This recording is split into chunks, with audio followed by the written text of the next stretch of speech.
नमस्कार। Before print में खबरों का सिलसिला जारी है और आज बात करते हैं बिहार की राजनीति की। राजनीति में जिस तरह से नीतीश कुमार गांव-गांव पे और समाज सुधार को लेकर अपनी यात्राएं कर रहे हैं, उस पर शादी के बाद तेजस्वी यादव अब हमलावर हुए हैं। आज उन्होंने संवाददाताओं से बात करते हुए कहा कि मुख्यमंत्री चोर दरवाजे से अंदर आए हैं, इसलिए उनकी जनसभाएं इतनी प्रभावशाली नहीं है।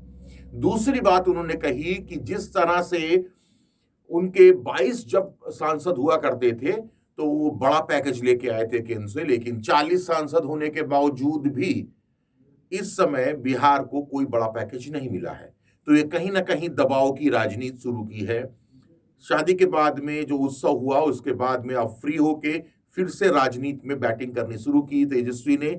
और देखिए क्या क्या बोला मुख्यमंत्री के लिए कि मुख्यमंत्री किस तरह से, मुख्यमंत्री नीतीश कुमार किस तरह से घिरे हुए हैं भ्रष्ट अधिकारियों से, भ्रष्ट मंत्रियों से। और जनता तो डी जो बनता है, जो स्टेज बनता है, उसके जो पास में डी का घेरा बनता है, उससे इतनी दूर हो गई है उनसे कि उनकी बात उनको समझ में नहीं आएगी। आखिर क्या कहा तेजस्वी ने और किस तरह से तंज किया है, इसके पॉलिटिकल क्या मायने निकलने वाले हैं, देखिए इस वीडियो में और सुनिए तेजस्वी की ये बात।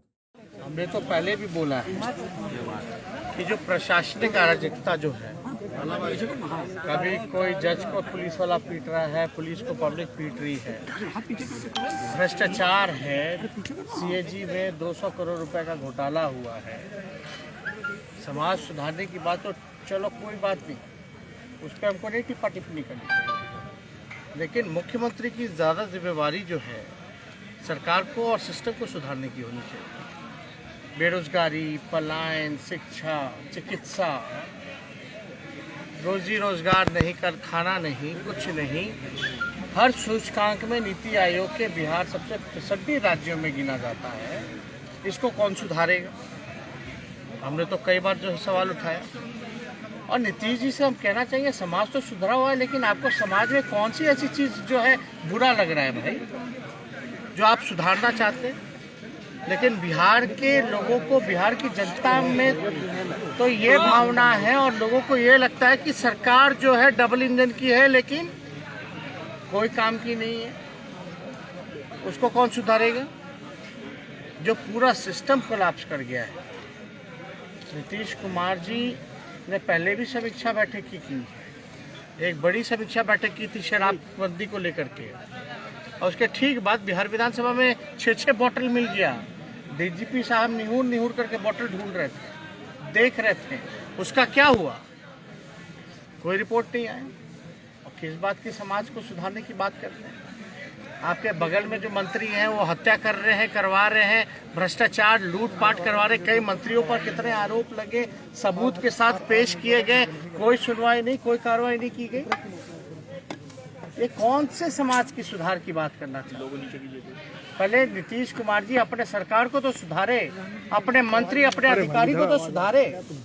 ब्लॉक थाना जाइए तो बिना घूस दिए हुए कोई काम नहीं होता है। इसको कौन सुधारेगा? समाज में अगर ये सारी चीजें अगर सुधार दी जाएं तो जनता तो खुद ही जो है, समाज जो है सब कुछ सुधरा हुआ। लेकिन व्यवस्था अगर सुधर जाए तो किसी को कोई चीज़ की आपत्ति नहीं होगी, कोई कमी नहीं होगी। ये केवल केवल नौटंकी या दिखावा है। और जनता के बीच जाएंगे तो दूरी आप देख लीजिएगा, कर्फ्यू लगा के जाएंगे। मुख्यमंत्री के पास कोई नहीं सट सकता। मुख्यमंत्री के साथ अगर बात कर दी है जनता दरबार में तो अपॉइंटमेंट लेके आइए, उसमें भी उसकी स्कूटनी होगी, छटनी होगी, तब जाकर के आप मिल सकते हैं। वहाँ जाएंगे तो इतना बड़ा डी एरिया होगा, जनता से ज़्यादा पुलिस फोर्स रहेगा, कर्फ्यू का माहौल रहेगा, और मुख्यमंत्री के पास भ्रष्ट अधिकारी या भ्रष्ट मंत्री के अलावा और कोई नहीं मिलेगा। यही सच्चाई है उनकी यात्रा की। उनके पास तो साधन है, संसाधन है, लेकिन कई समीक्षा बैठकों को हम लोगों ने देखा है भिक्षा बैठक में बदलते हुए। आरसीपी टैक्स के बारे में बात हो या कुछ हो, लेकिन इससे पहले कितनी यात्राएं उन्होंने की है, क्या फर्क पड़ा है ये बता दीजिए।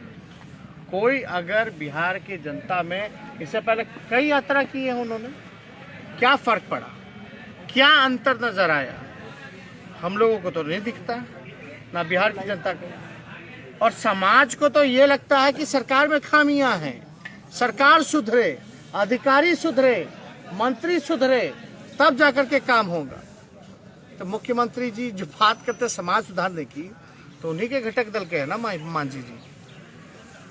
वो क्या कहते हैं शराबबंदी को लेकर के, पहले वो उनको समझा दे, या मांझी जी नीतीश जी को समझा दे, या नीतीश जी मांझी जी को समझा दे, तब तो बात बनेगी ना। आप किसकी बात कर रहे हैं? आप अपने सहयोगी को तो समझाओ पहले, बाद में आप समाज सुधारिएगा। और वैसे भी मुख्यमंत्री जी जो हैं चोर दरवाजा से आए हुए थके हुए मुख्यमंत्री हैं, और बिहार की जनता पसंद भी नहीं कर रही है उनको। कोई काम करने का नया तरीका नहीं दिखा, कोई नया विजन, कोई नया रोड मैप बिहार को आगे ले जाने का नहीं दिखा। अब आश्चर्य लगता है ना कि 16 साल से जो मुख्यमंत्री है वही कहता है कि बिहार जो है पिछड़ा है, इसको स्पेशल मदद की जरूरत है। आप एक तो पिछड़ा है, तो 16 साल से आप मुख्यमंत्री, आप जिम्मेवार हो, और आप मदद किससे मांग रहे हैं? आप तो सरकार में हैं, भारत सरकार में आपके मंत्री हैं, आप पार्टनर हैं, सहयोगी हैं, तो मदद क्या मांग रहे हैं आप भाई? हम लोग के 22 MP होते थे तो बिहार को 1,44,000 करोड़ का पैकेज दिया था, 4 कारखाने दिए। इन्होंने क्या दिया? Double engine. 39 MP है तो सरकार को नचा दे 39 MP। आज बिहार के ही MP उसी सत्ताधर के और मंत्री आपस में भिड़े हुए, कॉन्ट्राडिक्शन है। ये बताने की जरूरत नहीं है, पूरी तरीके से केवल दिखावा है।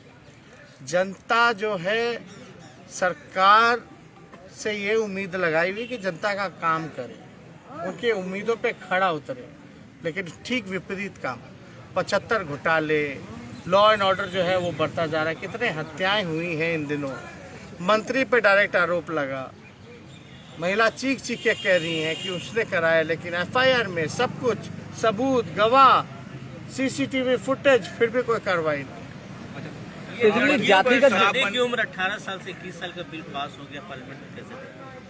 देखिए 18 जो है अडल्ट हो ही जाता है, और हम लोग के यहाँ ये भी कहा जाता है कि जो लड़कियां होती हैं वो लड़कों से जल्दी मैच्योर भी हो जाती है, जो एक साइंटिफिक भी कहिए या हर एक तरीके से। लेकिन अब 18 से 21 कर दे, 22 कर दे, इससे हम लोगों को इस पर कोई टिप्पा टिप्पणी नहीं करना, हम लोगों को कोई आपत्ति नहीं। और आजकल तो सब लोग शादी ब्याह भी तो लेट ही कर रहे हैं। आप देखिएगा कहाँ कोई अब 18 साल में या 17 साल में, हाँ जहाँ जागरूकता की कमी है वहाँ थोड़े बहुत ये सब हो जाता है। लेकिन गांव देहात में भी ये प्रचलन रहा है कि पहले अगर 14 साल में उम्र में शादी भी हो जाता था तो 5 साल गौना होता था। जब वो अडल्ट हो जाती थी तब जो है घर उसको लेकर के जाता था। तो अगर 18 से अगर 21 भी हुआ है तो उसमें कोई आपत्ति किसी को होना नहीं। जातिगत जनगणना को लेकर लालू यादव ने कहा विलंब हो रही है, बिहार में छूट जाएगा। सरकार इतना बात कर रही है शराबबंदी पर, बाकी बातों पर चर्चा नहीं कर रही है। डेवलपमेंट का एजेंडा हट नहीं रहा है क्या तेजस्वी जी? नहीं, मूल चीज़ क्या है? जिस चीज़ को चुनाव के एजेंडे में हम लेके गए थे, पढ़ाई, दवाई, कमाई, सिंचाई, सुनवाई और कार्रवाई, इसके तो बात ही नहीं हो रही। शराबबंदी भी अगर बंदी है तो बंदी करवाएगा कौन? कि खाली पेपर पर लिख दीजिएगा। अब मान लो बिहार विधानसभा में बॉटल मिला तो बॉर्डर क्रॉस करके ना आया होगा, कितना जिला क्रॉस करके आया होगा, ये कौन रोकेगा? चौकीदार धरने पर बैठे हैं, कह रहे हैं कि इंफॉर्मेशन देते हैं तो हमारे ऊपर ही जो है जान पर बन आती है। अब वही हो रहा है। आप देखिए ना, जो डकैत है उसी को जो है चोरी रोकने की जिम्मेवारी मिल गई है। जातिगत जनगणना को लेकर लालू यादव से ज्यादा चौकीदारों जातिगत जनगणना को लेकर लालू यादव कह रहे हैं कि लेट थोड़ा चूहा शराब पी जाता है ना थाने से, कौन है वो चूहा? 100 से ज्यादा थाना में सबसे बड़ा चूहा कौन है जो शराब पी जाता है? तेजस्वी, एक सवाल, नीति आयोग की रिपोर्ट जब से आई है तब से मुख्यमंत्री और उनके तमाम पार्टी के लोग हैशटैग चला रहे हैं कि प्रधानमंत्री इधर ध्यान दे और विशेष राज्य के दर्जे की मांग जो है दोबारा उठने लगी। आपकी पार्टी भी इसका समर्थन करती है? नहीं, हमारे मनोज झा जी ने राज्यसभा में ये प्रश्न जो है ये उठाया था कि बिहार को विशेष राज्य को दर्जा जो है वो मिलनी चाहिए। जब राबड़ी देवी जी मुख्यमंत्री थी, जब बिहार झारखंड अलग हुआ तो जो हमारा जो रिसोर्स था वो झारखंड में चला गया, जो खाद था, माइन था, ये सारा उधर चला गया। तो हम लोगों को क्योंकि बिहार, उत्तर बिहार सूखा और बाढ़ से जूझता रहा, एक लैंडलॉक्ड स्टेट है, तो इसके लिए हमको अगर आगे आना है तो अटल जी से उन्होंने गांधी मैदान में जो आंचल फैला करके विशेष राज्य के दर्जे की मांग की थी। उस समय केंद्र में मंत्री थे, कृषि मंत्री शायद नीतीश कुमार जी थे, तो उस समय पहली मांग तो हम ही लोगों की थी। लेकिन सवाल ये है कि जो 8-9 स्टेट्स हैं जिनको अभी विशेष राज्य का दर्जा मिला हुआ है, उनकी भी स्थिति मुझे नहीं लगता कि विशेष राज्य का दर्जा मिलने के बावजूद भी सुधरी। तो हम जब भी डेवलपमेंट की बात करते हैं और 16 साल मुख्यमंत्री होने के बावजूद आप फिर वही राग अलापते हैं कि जिसको भी आप जैसे एक आध एग्जाम्पल अगर आप हमको दीजिएगा स्टेट का, तो हम उस पर थोड़ा हम गौर करके हम बता सकते हैं। अब मान लीजिए नया जो आंध्रा बना या तेलंगाना बना, तो वहाँ का जो कैपिटल जो है उसको एक विशेष दर्जे की बात की गई थी, जो पैकेज की बात की गई, उस पैकेज का 10% भी नहीं दिया। तो जब आप पैकेज की घोषणा करते हैं और पूरा पैकेज वादा पूरा नहीं करिएगा तो फर्क कहाँ से नजर आएगा? कहने के लिए आपने दे दिया, लेकिन जो चीज मिलना चाहिए वो मिला ही नहीं।